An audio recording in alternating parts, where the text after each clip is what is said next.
कहते हैं ना, घर दीवारों से नहीं, उसके अंदर रहने वाले लोगों से बनता है। लेकिन क्या हो जब घर के लोग ऐसे हो। सारा दिन खाती रहती हो, सोती रहती हो, कोई काम नहीं है तुम्हारे पास। ऊपर से बहू के आ जाने के बाद तो तुम और निकम्मी हो गई हो। दिखावे के लिए हाथ में माला पकड़ ली है, बाकी कोई काम नहीं करती। अरे कैसी बात कर रहे हैं? अब तो बहू आ गई है, अब तो मेरी बेइज्जती करना बंद कर दीजिए। जैसे तैसे मेरी तो जिंदगी कट गई गालियां खा खा कर। अरे उस बेचारी को तो छोड़ दीजिए। तभी बेटे के जोर जोर से चिल्लाने की आवाज आती है। कहा था ना तुमसे रिजाइन कर दो, क्यों नहीं किया? और ये पर्स लटका कर कहाँ निकली? चलो कमरे में, काम करो घर का। बहू बेटे की लड़ाई सुनकर सास ससुर बाहर आ जाते हैं। सामने खड़ी होती है नई नवेली बहू रीमा। देख लीजिए माँ जी, शादी से पहले तो मेरे माँ पापा के सामने कहा था कि शादी के बाद नौकरी करने देंगे, लेकिन अब क्या कह रहे हैं? तो तुम माँ जी को क्यों बोल रही है बहू? तब उसका मन रहा होगा, अब नहीं है। पर पिताजी, उसके मन से मेरा करियर तो नहीं चल सकता ना। ससुर को बहू की बात पर गुस्सा आ जाता है। वो बेटी की तरफ देखता है। पापा से जबान लड़ाती है, रुक। ये बोलकर वो पत्नी को खींचकर कमरे में ले जाता है और बंद कर देता है। ये सब देखकर सास दुखी हो जाती है। पति के जाने के बाद सास बेटी से कहती है, देख बेटा, अब जमाना कुछ और है। तेरे पिता ने घर में औरतों की कद्र नहीं की, लेकिन तू ऐसा ना बन। शहर की समझदार पढ़ी लिखी लड़की से शादी की है तूने, उसका ख्याल रखा कर, तमीज से पेश आया कर। जा, बहू को कमरे से बाहर ले आ। लेकिन बेटा नहीं मानता और बहू कमरे में सारा दिन बंद रहती है। शाम को बेटा बाहर जाता है कि सास चाय और बिस्कुट लेकर बहू के कमरे में जाती है। बहू बेटा, ये ले, चाय पी ले। रो रो कर कैसी शक्ल बना ली है बेटा। माँ जी, ये कैसे लोग हैं? आप कैसे मैनेज कर रही हैं? ऐसे थोड़ी ना होता है माँ जी। घर की औरतों को तो पिताजी और ये इंसान समझते ही नहीं।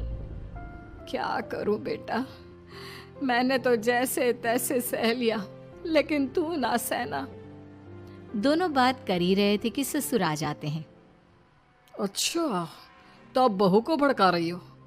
बहुत दिन हो गए मार खाए, अब क्या बहू के सामने खाओगे?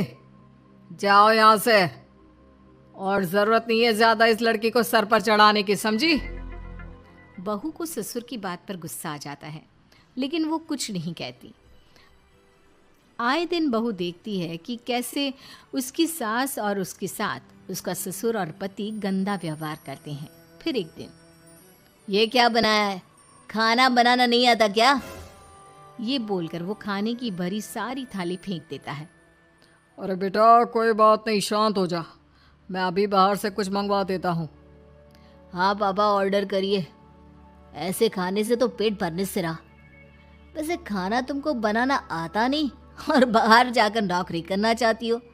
अरे तुम जैसे को तो पूछते भी नहीं है बाहर। बहू को पति की बात पर गुस्सा आता है, तभी सास बोल पड़ती है। तेरे से ज्यादा पढ़ी लिखी है, वो तो तूने इससे कहा था कि तू नौकरी करने देगा तो तुझसे शादी कर ली, वरना ना ही करवाते इसके माँ बाप तुझसे शादी इसकी। और कमाती भी ये तेरे जितना ही है बेटा।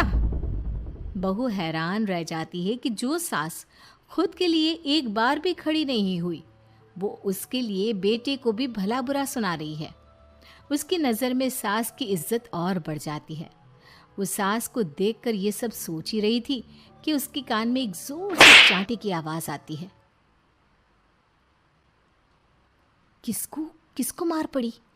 वो देख ही रही होती है कि उसकी नज़र ज़मीन पर बैठी सास पर पड़ती है। अभी तो धीरे से मारा, फिर जुबान खोली ना तो ऐसा मारूंगा कि कान के पर्दे फट जाएंगे। सास रो रही थी। बेटा और पति वहां से चले जाते हैं। पिताजी, अच्छा किया माँ को जोर का चांटा लगाकर। आगे से जबान खोलने से पहले 4 बार सोचेंगी। बड़ी आई। दोनों हंसते हुए वहां से निकल जाते हैं। बहू सास को उठाती है और पानी देती है। मैंने ये दिन रोज देखे हैं बहू, लेकिन तू नहीं सहना। तू अपना जीवन अपने अनुसार जीना। शादी के वक्त मैंने तेरी माँ से बात करने की कोशिश की थी, उन्हें बताया था, लेकिन वो नहीं मानी। बहू सास को पकड़कर रोने लगती है। वो इसलिए नहीं मानी क्योंकि वो मेरी सगी माँ नहीं है। माँ जी, जिस तरह से आप मेरे लिए खड़ी हुई हैं ना, मेरी माँ भी नहीं हुई। बेटा, मैं तेरा भला चाहती हूँ। तू नौकरी इस घर में रहकर तो नहीं कर पाएगी। एक काम कर, इस घर से चली जा, पैसे कमा और खुश रह।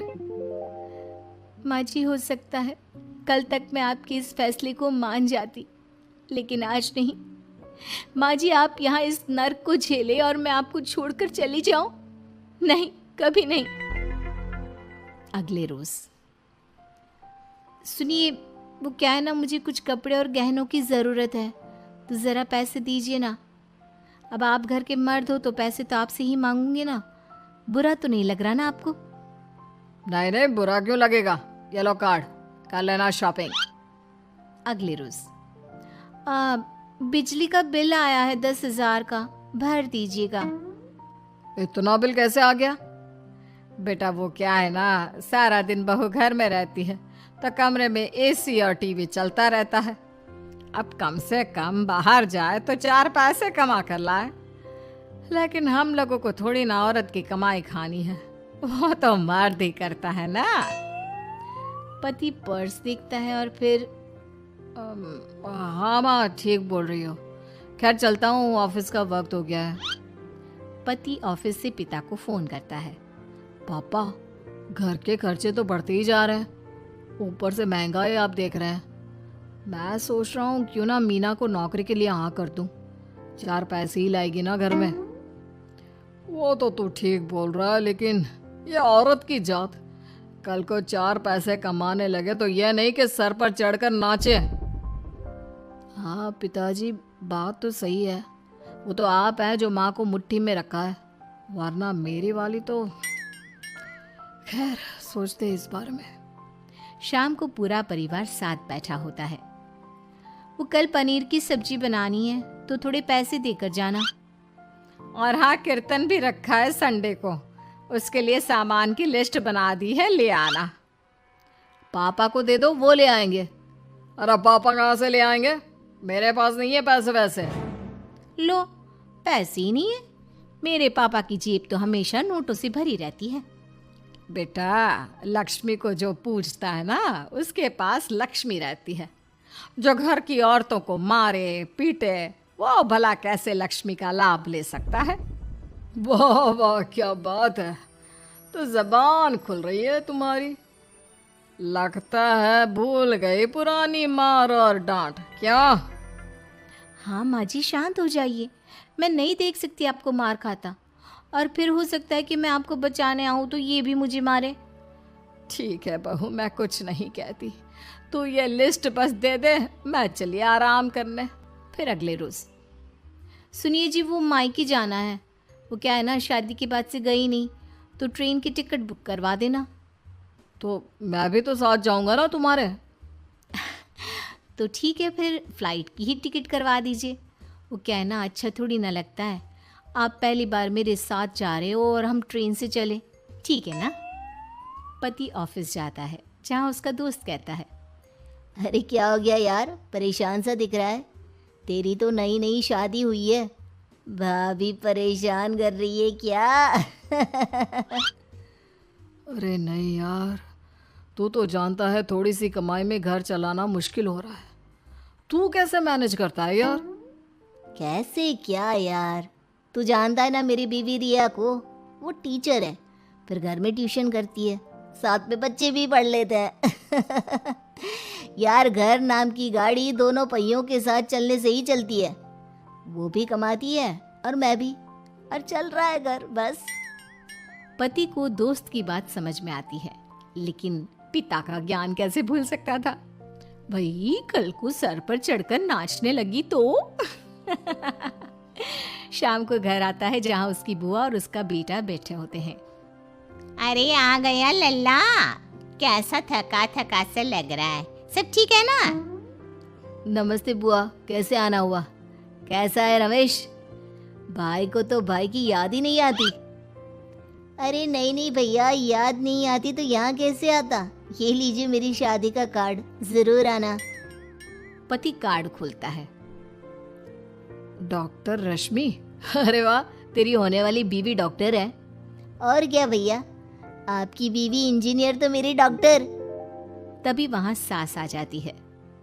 अरे जब घर में ही बिठाना है बेचारी को तो काहे का इंजीनियर है, तो काम वाली घर का काम करती है और आराम। इतनी पढ़ी लिखी लड़की को घर पर क्यों बिठा रखा है? अरे बहू कहीं झोला चाप डिग्री तो नहीं लेकर आई है?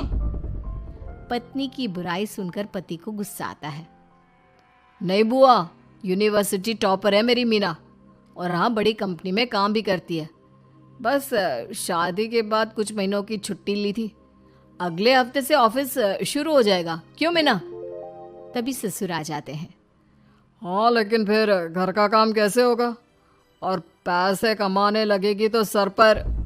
पिता की बात पूरी नहीं हुई कि बेटा, सर पर चढ़ने का हक है उसका पापा।